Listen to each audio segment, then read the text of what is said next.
Well, welcome everybody to my Saturday morning midlife crisis where cartoons are out, coffee's in, and reality TV counts as self-reflection. I'm Austine. And I'm Alex. What's been happening, brother, this week? Moving mostly. Moving. I am That's moving. right. Where are we? In my new place, my Exciting. new condo that I'm in, and very excited about it, but I am in the middle of trying to put shelves up. I'm in the middle of hanging up pictures and everything, so bit of a mess. My back wall is not where I want it to be yet, but that's okay. Hopefully next time when we film this, we'll have a much more decorative background. So I think I shared with you yesterday. No, I think I shared with you yesterday that I went through a crisis this week and we opted to add a new family member to our household. You did. I was a bit shocked. And we got a dog. You got a dog. A little cute Bernedoodle. He's so cute. And your best bud named him. Yes. And I couldn't believe when I said, can you guess his name? You couldn't guess his name. You were very confusing because you mentioned our childhood dog, and that's what threw me off. No, I didn't mention our childhood Yes, dog. you did. No, I don't think I did. I believe you did. Unfortunately, we can't record all of our conversations, but she did. She mentioned our childhood dog. It's wrong. You're lying. You're a liar. You are lying to us. He's telling the truth. Okay. But anyways, regardless, your best bud named our new dog Miles Morales. So his favorite Spider-Man. Love that. Yeah. I love that. And we're still getting used to the name, still getting used to the puppy because it was just like a couple days ago. But we're really excited. So I'll have to share a picture of Miles. Yeah, we'll share a photo. So Here, so tune in. All right, so this week, let's talk about a couple of things. One, I'm super proud of us for doing our first podcast. Thank you to everybody that has watched us. Hopefully you're tuning in today to kind of hear our next thing, and we'll always keep a variety. Last week we focused all on Doomsday. Today we were just going to kind of popcorn throughout and kind of go from topic to topic and just kind of chat through some of the things that we've been texting about. So I would say the first topic that I had in my list was still in the Marvel world, but it was the Sadie Sink picture with the Punisher. Yes. How did you feel when you saw that? Mixed of emotions. There's still confusion on who she could be. There was confusion on, is this real? Is this AI? What do you think? Real or AI? Oh, I believe it's real. Okay. And I do believe it's a real leaked photo. And I believe it was strategically leaked because I believe that they wanted to get distraction away from a Doomsday trailer. Everyone wants a Doomsday trailer. They're not ready to release that to the public.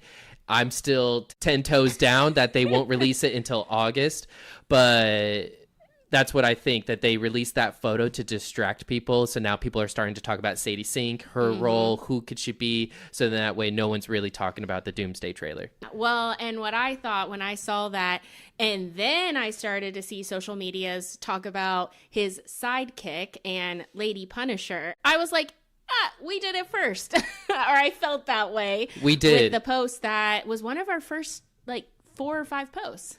Yeah, so this was before we did a podcast episode, but when the original trailer for Brand New Day came out, we made a post saying, well, what if she is Lady Punisher? A huge part of her story arc is centered around her team up with Punisher, Spider-Man, and they're fighting against the Hand. And that's what we've seen in the promos. So far in the trailer. Okay. But in the trailer, she is wearing yellow and green colors, which is Jean Grey. So is she playing Jean Grey, actually? That's hard to say. When CinemaCon occurred a week ago now, there was a special presentation Sony put on, and Tom Holland had a pre-recording of himself. And he is wearing a t-shirt that said, if you believe in telekinesis, raise your hand. And so with Jean Grey, that being one of her abilities, was that them kind of telling us she is Jean Grey? Or is all of this just a red herring to distract us and from who she really is, which could be Lady Punisher? Yeah. Okay, so what would you prefer, Jean Grey or Lady Punisher? Sadie Sink is an amazing Yeah, actress. we loved her in Stranger Things. We are obsessed with Stranger Things. We're obsessed with the entire cast of Stranger Things, and we just know that there's bright futures for all of them. Yeah. I've seen Sadie Sink in The Whale with Brendan Fraser. I'm not sure if you've ever seen it. No, I haven't seen it. Amazing. She's just an amazing actress, amazing performance. So I really do think she has the acting chops to really do anything she puts her mind to it. With that being said, I've never seen her actually be in a role that I feel like suits Jean Grey. Sadie Sink has been more of a rough around the edges. Kind of girl. And that suits Lady Punisher for sure. I can definitely see her being that kind of just gritty in a sense. Her dropping an F-bomb every now and then. I can see her doing that versus being in a love triangle between Scott and Wolverine. Or eventually being a mom to children or things of that nature. There's different aspects that I think that she still is growing into, and I don't think she's quite there yet. I could be completely wrong in all of that. But. Well, and I feel like, and I guess rumors are always rumors, but I think I've seen like she may have signed on to multiple projects. Yes. So what leans more multiple projects, Lady Punisher or Jean Grey? Jean Grey, definitely. Yeah. When you think about what leads to more... How young she is and all that, yeah. Yeah, there is definitely multiple... ways she can appear, whether it's Disney Plus shows, movies, crossovers. That's true. There's a lot of things that you can do with Jean Grey in that sense. Lady Punisher is still possible, especially when we're talking about the TV world. With Disney Plus, there's a lot that they can do with her there, but it's hard to say. We don't know what they plan on doing. Oh, exciting. Gets me excited. I watched The Punisher a little bit when it first came out, here and there. It was just in the background, but I didn't really watch it until this year when I was doing the Marvel rewatch, and I loved The Punisher. I mean, he's probably one of my top favorite characters. Yes. So regardless what her role is in this, I think I'm just excited to see it all kind of come together. It's exciting to see Punisher now really cross over with the MCU characters, teaming up with Spider-Man and Brand New Day. I'm very excited about that. So yeah, lots of great things. And I can't believe it took you so long to watch Punisher. I was begging you to watch those shows for so long, and now been busy. Too busy. Yeah, way too busy. But the other thing that I wanted to talk about before we jump out of the Marvel kind of universe, and who knows, we'll maybe jump back, is Mark Ruffalo. So he made a couple of comments, rumors now about Alien. Obviously, I feel like we've been talking about this Venom kind of piece being a part of potentially this movie.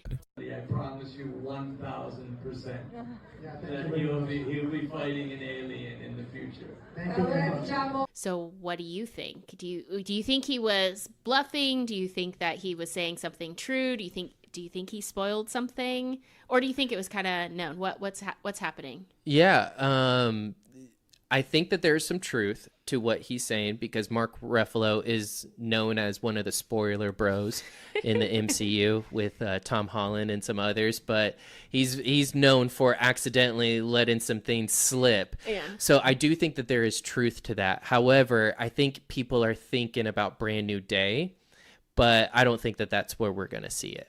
So, interesting. Yeah, I believe we're going to see it in Secret Wars, and that's what he's referring to. Because even though Doomsday is not out yet, they are already starting production and going into planning for Secret Wars as well, because that does come out next year. So they are planning for Secret Wars. The reason I bring that up is originally when Spider-Man obtains the alien symbiote, which I think is what everyone is thinking when Mark Ruffalo was talking about Tom Holland going up against an alien. That happened in Secret Wars. That's when he gets the suit for the first time. So with Secret Wars just around the corner, we do see at the end credit of No Way Home, the Venom piece of the Venom symbiote is left behind. So yeah, it is totally possible that this can happen in Brand New Day. With Secret Wars just 1 year away, why introduce the Venom symbiote Because in Brand New Day? That's a lot happening in Brand New Day. You already have Punisher, Scorpion. Yeah, you're pulling in all of these other things. Yeah, so much is already happening there. Why introduce the Venom symbiote, him get in the suit then, when you could just make it very comic accurate and give it to him in Secret Wars? Yeah. Well, that's good to know because I saw that and I got excited, but then because Venom is one of my favorites too. So if I have to go any direction on Spider-Man, it's Miles or Venom. Yes. Honestly, that's my preference. So I was really excited. Obviously, like you mentioned, it was at the end credit scene that we saw it, kind of the little piece left behind. But I was in the similar fashion of like trying to comprehend all these storylines pulled into one. He's still dealing with the sadness of losing his friends and Aunt May and all of the things. So I'm like, that's a very long storyline to tie up in a pretty bow and set up. Because I feel like there's some type of setup to Doomsday. Yeah. Or something that lingers and pulls you into that next movie. Well, it wouldn't be a Spider-Man story if it wasn't multi-layered. That's just the truth. A lot of people in the past always get concerned that there are too many villains, too much going on when they hear about certain arcs. And sure, maybe some arcs haven't been handled the best way. But whenever I watch a Spider-Man show, whenever I read a Spider-Man comic, there are a lot of different layers going on. I mean, one of the most recent Spider-Man issues that's going on, Spider-Man Peter Parker was in space dealing with things with Rocket Raccoon and other things, while Norman Osborn was pretending to be Spider-Man on Earth. That's just a traditional Spider-Man comic. There's a lot of layers, a lot of crazy things that just go into one story. So, yeah, it wouldn't be a Spider-Man story if it didn't have so much going on into it and then potentially so much it leads into. Yeah, fair. That's really good to kind of know because I think that's also the thing that I've seen with some of the movies. Some people love it or they don't love it. It didn't have enough action or it didn't have, there was, like you said, too much going on. And then I think for me, I look at it as I'm just watching the show and taking in whether I like it or not. I think I tend to teeter to I like it when I hear you explain the lore, the background of it, because I love that they try to pay homage to that. Yeah, so absolutely. I think we flipped to the other lane, which is Clayface. I don't know anything about this. Clayface. Yes. Yeah, this is going to be... And you did a nice little post, and that's where I learned on our own social. Yeah. So to a lot of just general Batman fans, Clayface is a huge Batman villain. Think of him as... who he is to Batman is who Sandman is to Spider-Man. Oh, gotcha. Okay, he's a shapeshifter. His body isn't made of human material anymore. It's been transformed into something else that so he can look like a person. He can look like a person, but he can also shapeshift his body into being any kind of shape he wants. So you've seen Sandman take different forms and use his arm to turn into like a hammer and things like that. Clayface is the same way, but he's made out of clay instead of sand. So that's the difference between them. And then of course the actual origin of the characters, who the characters are, they're completely different. But power and abilities, they're very similar. Okay. So because I don't know anything and I don't know what I don't know, is it a Clayface movie or is it a Batman movie with him as the enemy? Yeah, so this is a Clayface movie. Okay. And this is actually going to be taking place within James Gunn's new DCU universe that he's doing. So this is building off of the Superman movie that came out last year and Supergirl that's coming out this year in June. Okay. It's a solo Clayface movie project, and it's actually timeline-wise, it's taken place before the Superman movie last year. Okay. You might not know this, but anyone else who's keeping up with the DCU, they also know that there was a project that James Gunn came out with on HBO Max called Creature Commandos. Yeah, don't know. Yeah, it was an animated project that came out last year. It has a lot of big stars that are in it. David Harbour from Stranger Things. Yep. He's one of the characters in it as well, and he's fantastic in it. But Clayface is actually featured in that show, and I'm not going to go into any spoilers of what happens in that show. Same actor or different actor? Just the character. I think it was a different actor, Okay. but it is the same character within the same universe. So this Clayface movie is going to be the same interpretation as what we saw in this Creature Commandos animated project, but it's his origin story. So that's what we're going to be seeing. It's a solo origin story. So I don't know if you've heard, because obviously you're staying closer to that than what I have. Have you heard, or what would be your guess if you haven't heard, why this villain?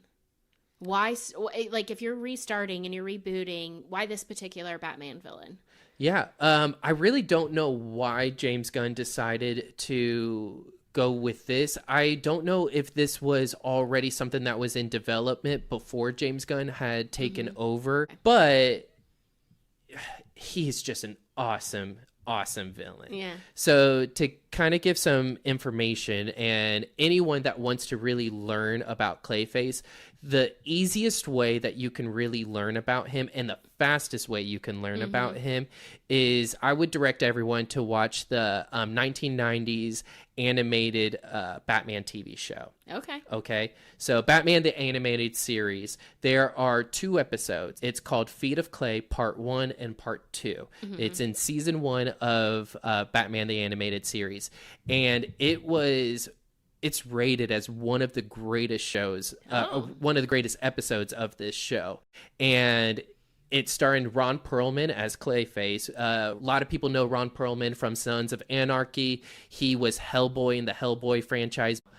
He was in Blade, so you watch the Blade movies. He is in there. I haven't watched those yet. Oh, goodness. It is on the watch list. It's on the watch list. I'll get to it. You'll get to it. So, but anyways. Wait, so the Batman animated series, if it was that good, is it something that I could watch with your best bud? Yes. So absolutely. Still kid-friendly. Absolutely. Okay. It's a cartoon, made for Saturday adults, mornings. but so... Yeah, for Saturday mornings, exactly. But yeah, it's a great episode, and it will definitely tell you the background of what this movie's really going to be about. Okay, awesome. All right, well, I'll have to take a look at that, because I'm always looking for other friendly episodes to bring in your best bud to watch, because I don't know if you know this, but Mom apparently has been rewatching. She's following the list like we mentioned in the last podcast. But she has, when he's over at her house spending the night, she's been having him watch everything. So I had to correct her that I have to... And maybe I'll take this moment to kind of admit something. There was a moment where she called me and she was just like, hey, yeah, we're watching, this, we're doing that. And I said, wait, what are you watching? And she said, well, I can't watch Daredevil season 3. And I said, oh, there's nothing really too bad in there. You could go ahead and watch it. So I kind of gave her the okay for him to watch. Oh, no. So it was your fault. Maybe. Okay, so the fact that he's sleeping in my room again is probably your fault. No. That would be because he didn't close his eyes at the right time. Oh, okay. Yeah, that's why. Okay, yeah, because that happened recently, and I called her, and I was like, I don't know what his problem is. He just is, like, saying all these crazy things, and she's like, oh, well, we were watching this together, and I was like, I don't watch some of this. Are you really an uncle if you don't traumatize your nieces and nephews a little? Great with kids. Heads up, Cody. Yeah, I guess not. And I mean, growing up, I'm traumatized. I don't watch scary movies. I watch dark and like creepy or mystery movies, but I don't watch scary movies because the movie that I remember that is still ingrained in my head that I cannot watch to this day is the Chucky franchise. I can't watch it because I remember turning on the TV so vividly. My mom was flipping through the channels and she goes, oh, here, this is a good movie. And she goes, just watch. And I just remember thinking, I don't want to watch this. And I kept telling her, change the channel. She's like, this is the best part. And 30 seconds later, he's jumping out of a closet with a knife going, I just remember being so terrified. Till this day, I still cannot watch that franchise and anything that's like a boo jump scare. It's just not for me. Yeah, those shows I will not be on this side of the mic with you reviewing. That's fine. So that's great. That was kind of scary. Okay, well, thanks for taking us through that, because that's again an area that I wasn't really sure about, and you posted it, and like I said, admittedly, I was learning from our own social of like, oh, what's this about? The other thing that I think we have a mutual interest in, and then even our little sister's kind of favorite genre, is a cast for Scooby-Doo. Scooby-Dooby-Doo. What do you think? I'm excited for it. What I am actually, and maybe I am putting too high of an expectation on this, and because I also have no idea what they're planning on doing. I knew Netflix was going to be coming out with a new live action Scooby-Doo, and I believe it's a TV series, and it's called, Scooby-Doo Origins. So it is going to be, I guess, how the team gets together, or maybe just their first mystery. I honestly don't know much about it. Yeah. But what I am hoping for, and maybe this is because I need something to fill this void I'm having, what I am hoping for is we get Stranger Things meets Scooby-Doo. Interesting. So okay. So why you need that, or are you getting that vibe? Just imagine it like this. Every season is dedicated to one mystery. Okay. Each episode, they go through, they're in a new town. There's a new haunting thing.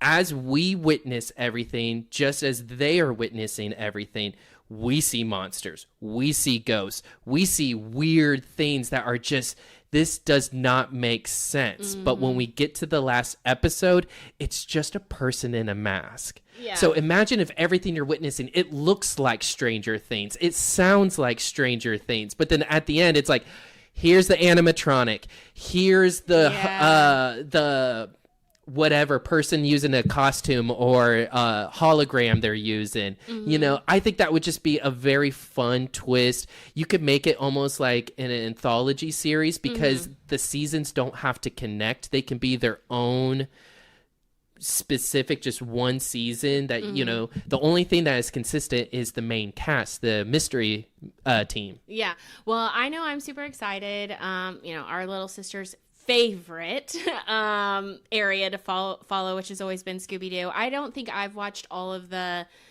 there's been like some new animated series out that I definitely haven't followed, but watching it as a kid, that was one of our favorites. I think that's a little bit of why I got into the mystery, because I liked always trying to watch something, a puzzle to solve. It's comedic, all the things. When they moved into the live action, that was still when we were younger, loved watching those movies. So for me, it's that nostalgia coming back. And then you said high expectations. I feel like I do have some high expectations. I'm not familiar with the actors that are playing either. Fred and Shaggy, but they look great. They look great. And then the two female actors have done quite a bit. And then I don't know if you picked up on Velma, who you've seen her before. Do you know I have. Where have you seen her? No, I have? Question mark? Yes, you have. Okay. Because I was like, I know her. Where is she from? So Daphne and all. She's been in many projects, like everything. Right. But Velma is from Ant-Man.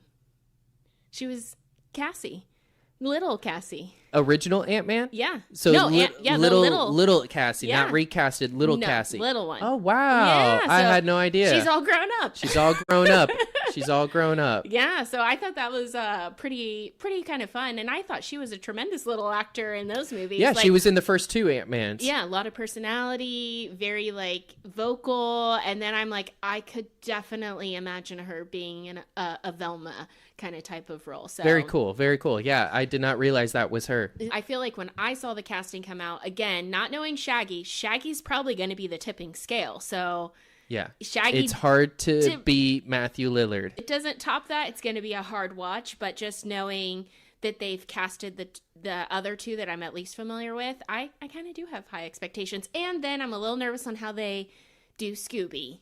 That's going to be the other. Is he going to be too animated?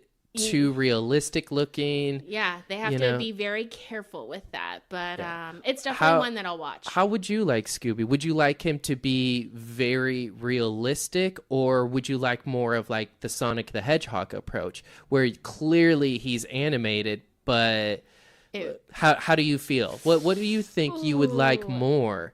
And does making him too animated then take away what I was thinking of, like doing more Stranger Things meets Scooby-Doo, you know? Would that take away? How would we do that? Man, that's a good question. I wouldn't like Sonic the Hedgehog animation. No. I don't think I would want it all the way. I Interesting. think I need it to be in the middle. Somewhat realistic. I think you have to have the animation because of the comedic aspect of Yes. it. It's not Scooby-Doo if it's not funny. If it's not funny and he isn't eating a stack of cheeseburgers this high. Yeah. Like, you have to have that. So I guess I'm okay with it. I guess hopefully all the CGI and technology, it always keeps evolving. Right. So I hope that it feels like it's real, but not where it's real and it looks like it's animated and it's trying to look real, but it's not. There's that borderline too that I would not want to see. I agree with that. Yeah. All right. So are you going to ask me anything about anything I watched this weekend? No, episode's over. Thanks for tuning in. We'll see you next week. Yeah, what are you watching? I know that right now Top Chef is going on. I'm very behind on that because I'm catching up on a lot of other things that I'm watching. So there might be some spoilers for people that haven't been watching Top Chef. Well, no worries, because there really won't be too many spoilers, because one of my downfalls is I don't remember anybody's name. I always know people and characters and actors by the place that I know them from or some kind of characteristic of them. Perfect. So let's start there. So what we'll do, as you go through this and you tell us the names, I'll put up their image for you and then their real name underneath. So then that way people know who you're talking about. Okay. I'll kind of do it. And for me, I was just going to kind of recap of just like why I've always loved Top Chef. Top Chef is there in their 20th year of episodes and seasons. I've been a Top Chef watcher since season 1. So I am all the way through. There was probably a few seasons, especially when my kids were little, that I probably missed, but I have gone back and rewatched some of those. So I think for the most part, I have watched almost every season of Top Chef. And it's definitely not because I enjoy cooking, and it's also definitely not because I enjoy eating all of the crazy food. I am very picky eater, as you know. You are. But you are an amazing, amazing food critic. Yeah, because I don't like anything. You also can't cook. I'm like, what the hell's going on? Like Snooki's cooking? What is this for? Just so you can flip the hot dog. Really? But I prefer to say that I don't know how to cook, so I don't do that. Well, I thought you were going to say I'm an amazing taco maker. I can make a taco. You know, you can make a really good bowl of chili. Actually, your chili is really good. I do enjoy your chili. Yeah, thank you. Yes. I really appreciate that. Yes. Yeah, so I'm not into, I just love, I guess when I'm not good at something and someone else is great at something, I just like to watch them in their art, like their kind of art, and like how does someone's mind put all these things together? Because I just feel as I could never. As you know, I don't cook at home except for like tacos, chili, spaghetti, cereal. Does cereal count as cooking? Like that's, thank goodness the kids are old enough where they can fend for themselves, because if it's me solo at home, we struggle. But for me, what I like about this season is, so they bring the top of the top across the country and they put them into competitions. And what I always find very interesting is the pressure that they put them under, whether that's time crunch or different weather atmospheres, or put them in cuisines that maybe is not their forte and so they're not the best at. That really starts to take down some contestants. But it also makes some contestants shine more. And they really find their identity. And that's what's so special is like finding their specific identity in it. So in the first couple of episodes, it's pretty obvious one of the chefs has a time problem. And I always feel for that person because I know you're not on this show if you aren't great at what you do, but time management is hard, and being able to think things through. And then for me, I know I'd be double questioning everything that I do. Right. That's the part where I felt for her so much, because I was just like, oh no, I believe you can do it. And so I was kind of secretly rooting for her. So she was eliminated, but then they have Last Chance Kitchen. So I don't know did you know about that? No, I don't know who's actually in this season. Okay. Well, and again, I couldn't tell you their names either. I just know person A, person B, person C. But I'd love to try their food. It's usually only a few of the chefs that I'll actually know their name, because I will love them. If I am expected to remember all of this comic book lore, these celestial names, all of these different gods and characters, I expect you to remember a famous chef's name. Well, they're not quite famous yet, in my defense. If you ask me about past chefs, I could name a few. Like they have to complete the season to be famous in your book. They have to complete the season and really want me to root for them. So, gotcha. So, Chef Gregory he comes back and he does he'll be a judge on stuff. I actually follow him on Instagram. I just loved his. Yeah. He's one that if I could ever go to his restaurant or the places that he cooks at, I would love to do that. So there's a few. Chef Carla, she's one that was early in the seasons, and now she's been everywhere on different food shows, which you've probably actually seen. She was my favorite. There's a few of those, but if you're just in the middle, I just kind of know you from that season, and then it's out of sight, out of mind, on to the next. I can't help that. But right now, I am pretty excited. I think it's Chef Anthony.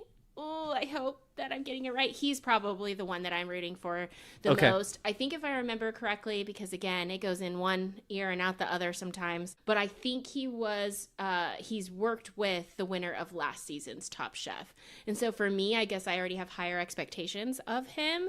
But then, I don't know, there's just always something from all the chefs that I don't know what that something is, but I gravitate to. So it's either how they're thinking about their cooking, or what they're putting on their plate, or their temperament, or something where I'm like, I like you, I'm getting behind you.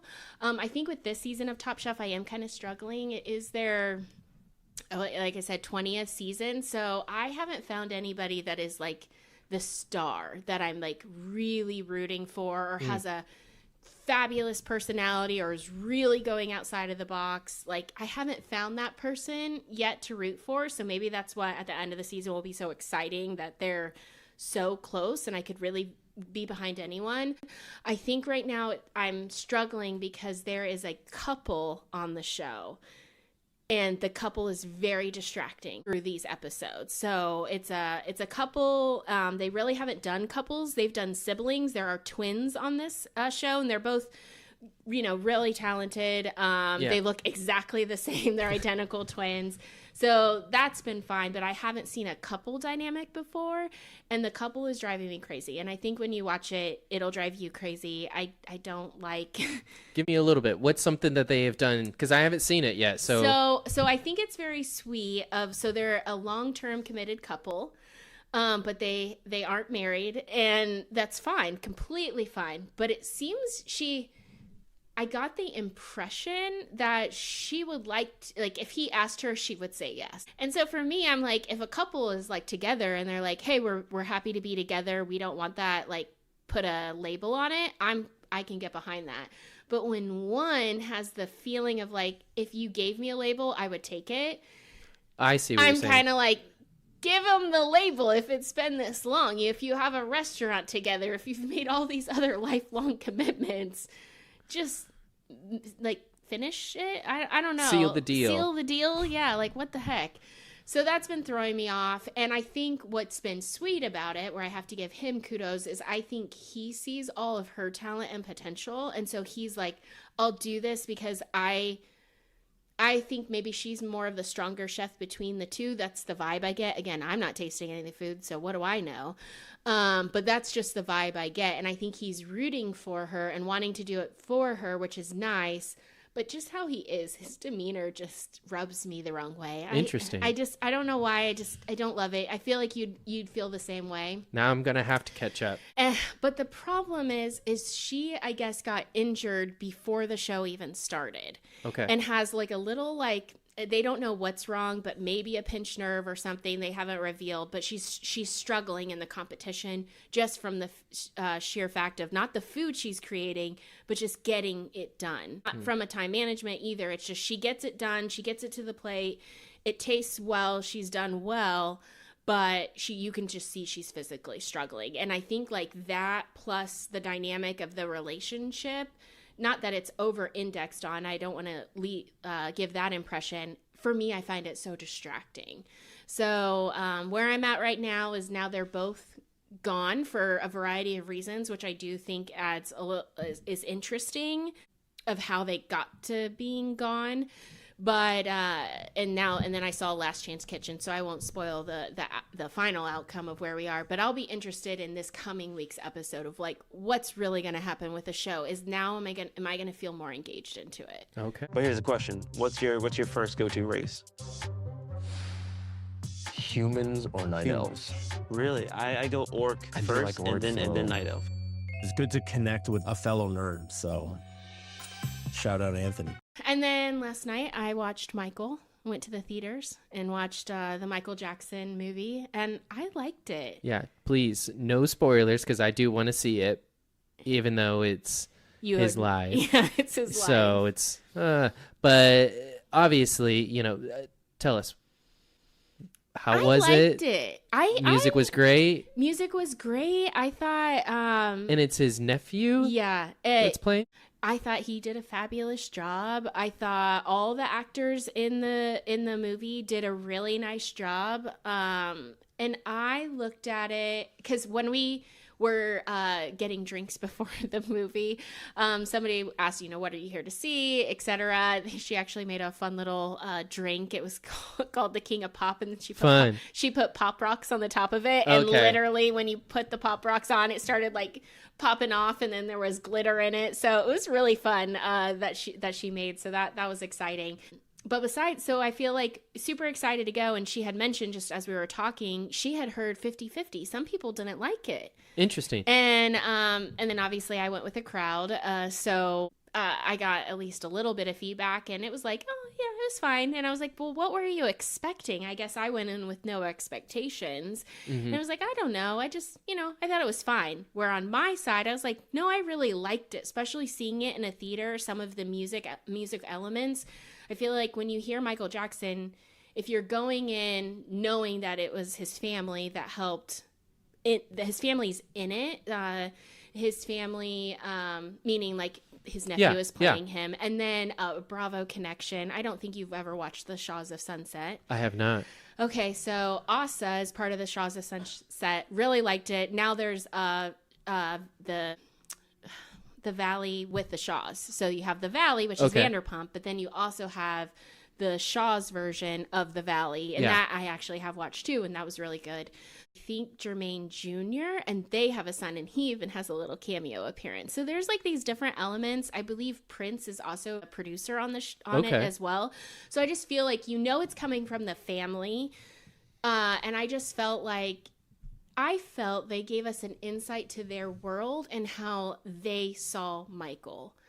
And I liked that. I thought, this could have gone so many different ways, especially if the family wasn't involved. It could have gone many different ways. But the way they did it, it was really nice. It felt like a tribute, and it was how they saw Michael and his story.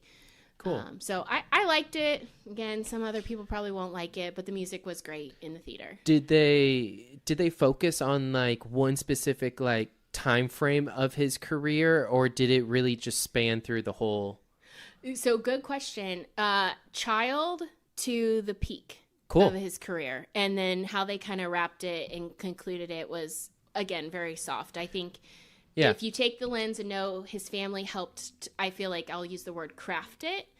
I thought it landed well. I'm always curious about that. Sometimes you watch these, movies based off of some artists, and it's usually focused on either maybe this one project they were doing, or it's their whole life, or maybe it's just their childhood. And I think they time jumped, and when they obviously time jumped through the movie, but as they did, it was always clear. You always knew where year you were in, and then it would pick up with kind of like something that we've all known has happened, or a big piece of Michael's life that you know of, but it just brought it through in a very easy way that I could transition through the movie. And always in the background, you heard some type of music that we're all very familiar with. That's iconic. So I liked it. Obviously, I didn't know what to expect because there's a lot about Michael that has always been, good, bad, all the things and in between. And so I wasn't sure what I get out of it, but I got out of it as a really good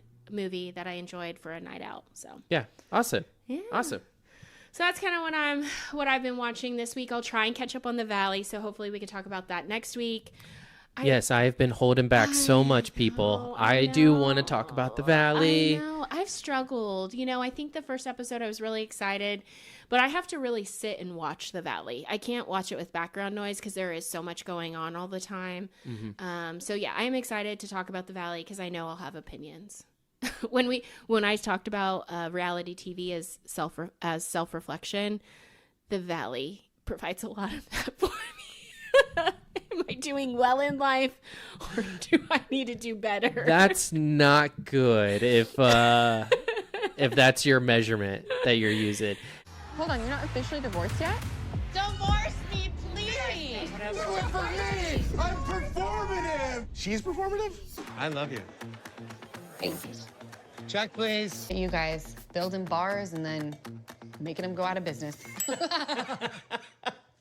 Pick a different reality TV to use that measurement. Housewives? Which one? Any of them.